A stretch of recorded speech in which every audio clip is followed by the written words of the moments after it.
So before we start, may I request Nikki to lead our prayer, and may I request everybody to please stand.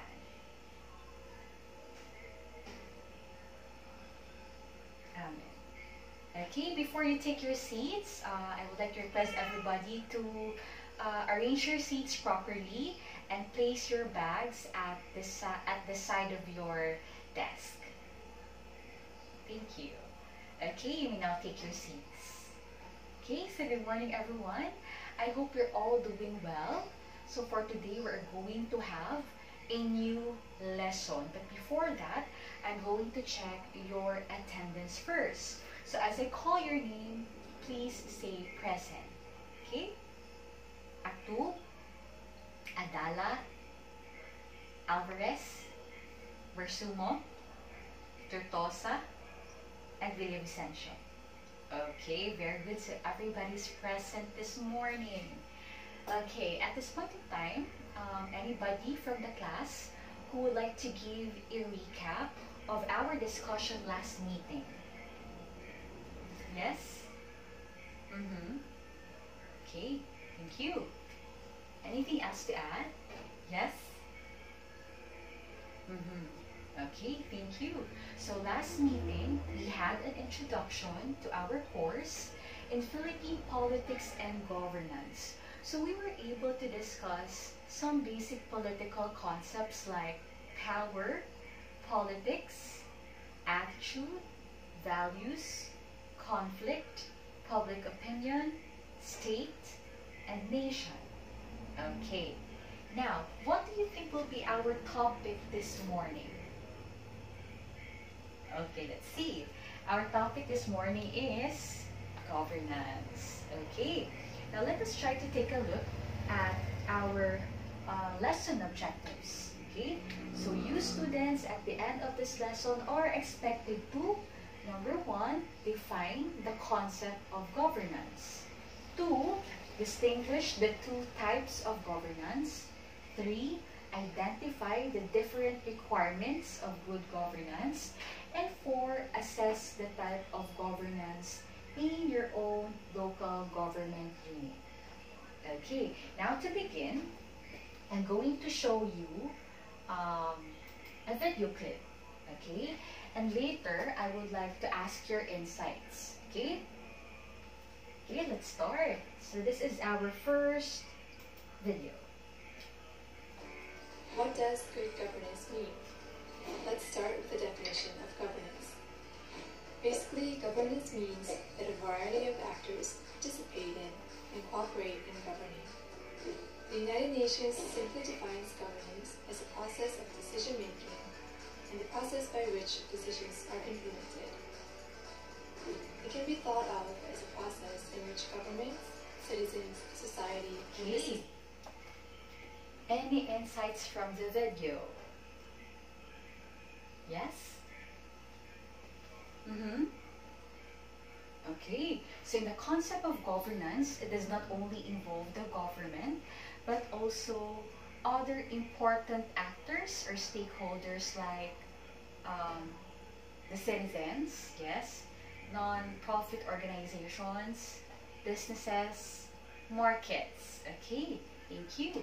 What else? Yes?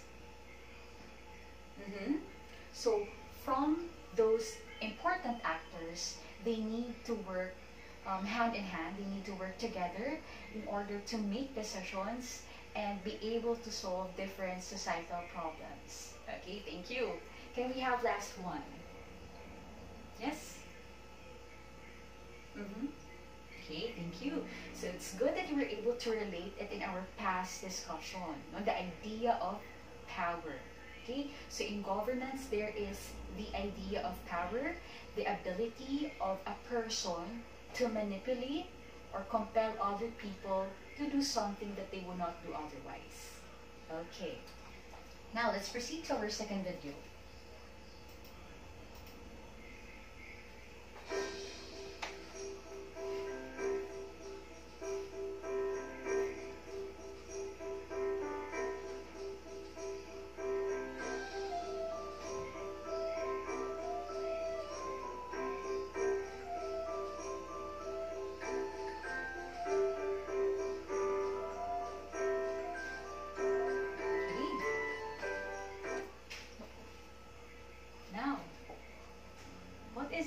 second video all about? Yes? Okay, very good. So our second video has something to do with the benefits of good governance. Now, what are the benefits of good governance then? Yes? Okay, very good. So it actually leads our leaders to make better decisions. Okay, what else? Yes?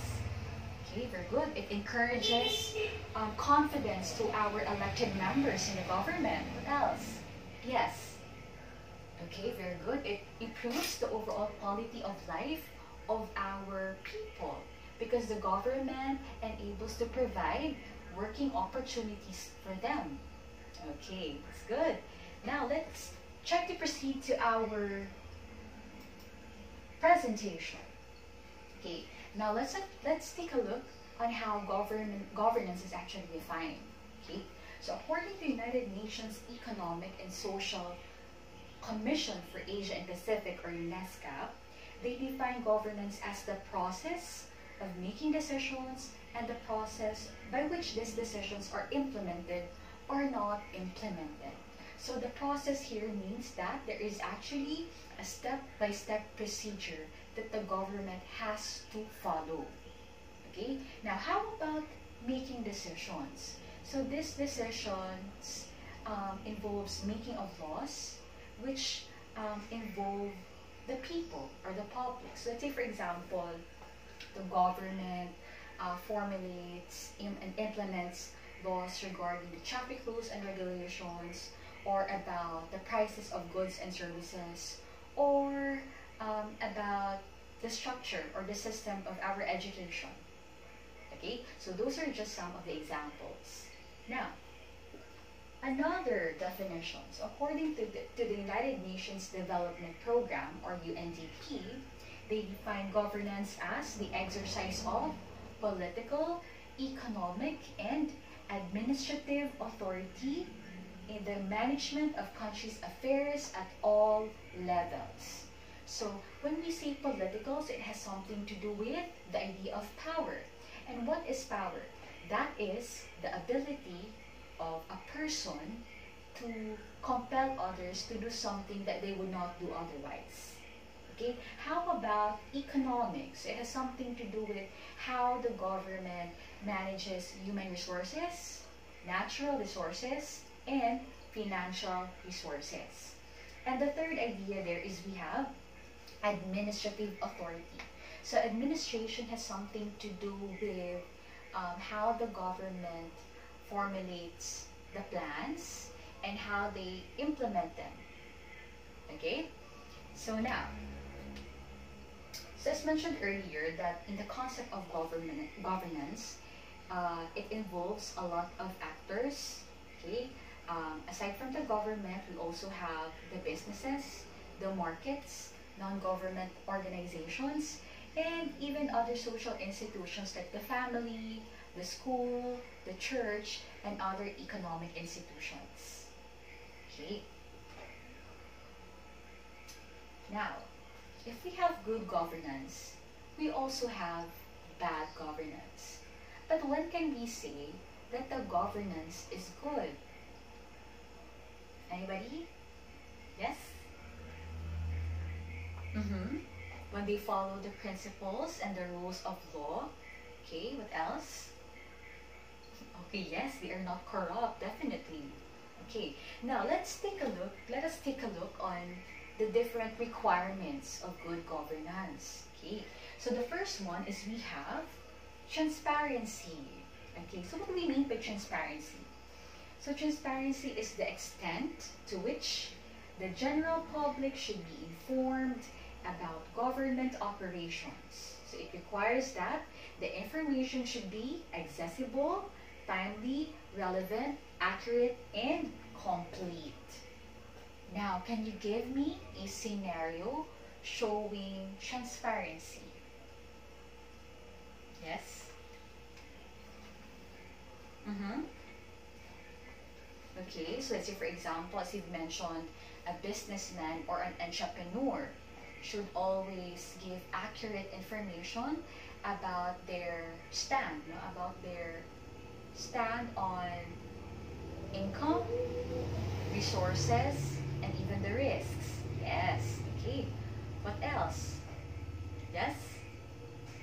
Mm-hmm. So, yes. So government websites, for example, should have an updated information and data, no? In order for us citizens to also have an up-to-date information. Okay, thank you. Now, next requirement is we have accountability, or it is synonymous with responsibility. So, accountability, it is the extent to which the government officials can be held responsible for their decisions and for the performance of their agencies. Okay, example. Let's say you are the contractor of a newly built building, and this building is used for a new establishment. But then after a month, the building suddenly collapsed. So who is responsible then? Okay, very good. It's the contractor, because it's the contractor who actually makes the plan, no? Who directs the workers on what to do. So definitely, he or she will be held responsible. Okay. Now, next, we also have the idea of participatory. Okay, so what is participatory then? So it is the extent that the general public, including the key stakeholders and marginalized groups, are able to participate in and influence in both decision-making process and ongoing government operations. Now, can you give me an example? Yes? Mm-hmm. Okay, so let's say for example, the congressman, as you said, so if he plans to make projects, no, or implement projects in our city, then we need to get involved. No? All of us should get involved. Okay, regardless of our socio-economic status or our socio-cultural background. Okay, thank you. What else? Yes? During elections, yes. So during elections, it is important that all the registered voters should vote and participate, no, in electing our new government leaders. Okay, so regardless of our socio-cultural background, as you said, and our socio-economic status. Okay, very good. Now, what is bad governance then? When can we say that the governance is not good? Yes? Okay, very good. Definitely, and obviously, when they are not following the principles of good governance, or they are not satisfying the requirements of good governance. Anything else? Yes? Very good. Yes, corruption is just one, no? It's just one manifestation of bad governance. Okay. So at this point in time, do you have any questions so far? If not, let us proceed to your group activity. Okay, so I'm going to divide the class into 5 groups. Okay, so the first column will be group 1, second column will be group 2, group 3, group 4, and then group 5. So here's the instruction. I'm going to provide one picture per group. Okay, so I'll be giving 10 minutes for each group to do brainstorming about the picture that I'm going to give to you. And then after 10 minutes, I would like somebody from the group to present what you have discussed. Okay? Are you ready? Okay, so I'm going to distribute the picture per group. So this will be the picture for group 1. Okay. Group 2. Okay. Group 3. Okay, good. Group 4 and group 5. Okay, so you may now start your discussion with your group.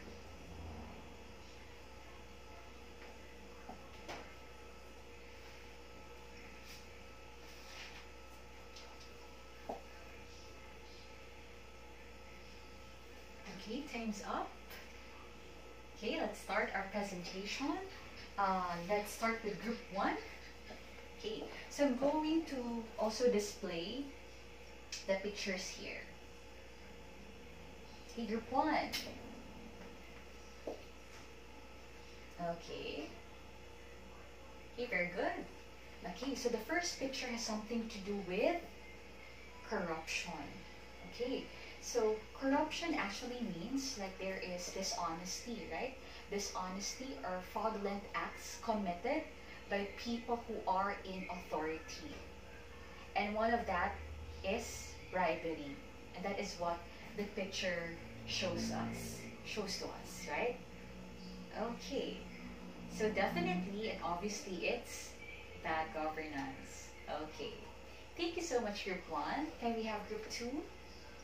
Okay, so group 2's picture has something to do with, okay, very good, group 2, social responsibility.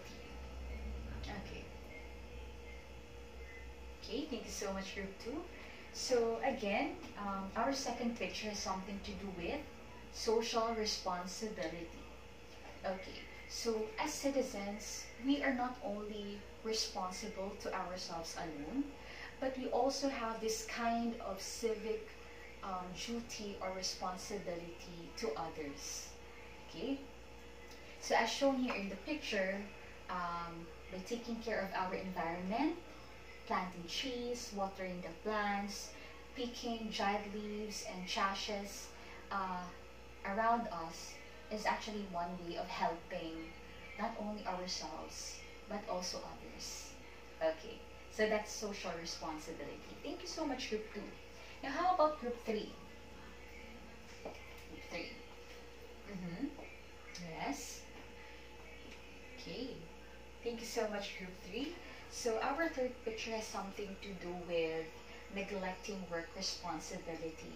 So in the Philippines, for example, if you are seen by your employer sleeping during working hours, then you are labeled as a lazy or indolent employee. Okay? But in other countries like Japan, for example, if you are seen by your employer sleeping during working hours, you are said to be a hardworking employee. So it has different meanings, no, in different contexts. Okay, thank you so much, group 3. Now, how about group 4? Okay, group 4, go ahead. Okay, very good. So our fourth picture has something to do with the right to vote, or in political terms, it's called the suffrage or the right to vote. Okay. So in democratic states like the Philippines, elections or the right to vote is highly observed means to elect our new government leaders, right? And obviously it's good governance because the people, the registered voters, are able to participate and vote. Okay, thank you so much, group 4. Now let's go to our last picture, group 5. Okay, yes. Okay, thank you so much, group 5.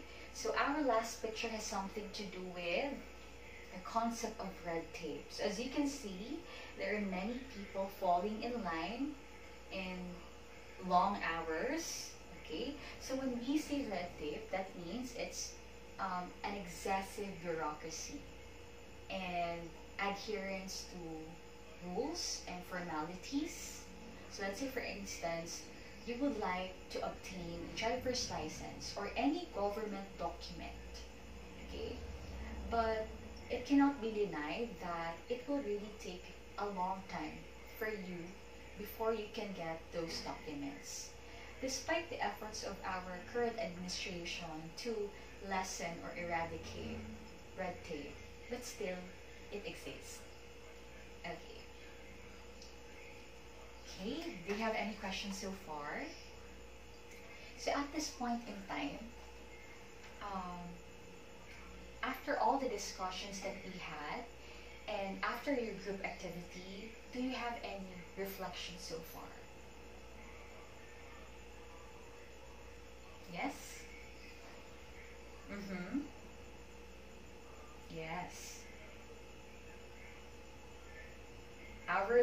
should be consistent in actions. Our leaders are just good at the beginning, right? Like during electoral campaigns. But by the time that the problem arises, they are nowhere to be found. So it's important that our leaders should be consistent in actions. Okay, thank you. What else? Yes? Correct. Like it's important that public interest should be paramount than any self or personal interest. That's right. Correct. Okay. Any other else to add? Okay, none. Now, after all those things that you have mentioned, in order for us to have good governance, it's important that we have good leaders. And in order for us to have good leaders, we should have educated and well-informed citizens. And if you want change to happen, then the change should start from us. And when the time that we have well-informed citizens, then they're able to create a better and wise decisions. Okay, so now you're going to have a short quiz, so just get a whole sheet of paper, write your name and the day for today. So I have here 5 scenarios. So I would like you to identify what characteristic of governance and B, the type of governance. Okay, so as soon as you're done, you may pass your papers forward. Okay, so here are the questions. Okay, can you start?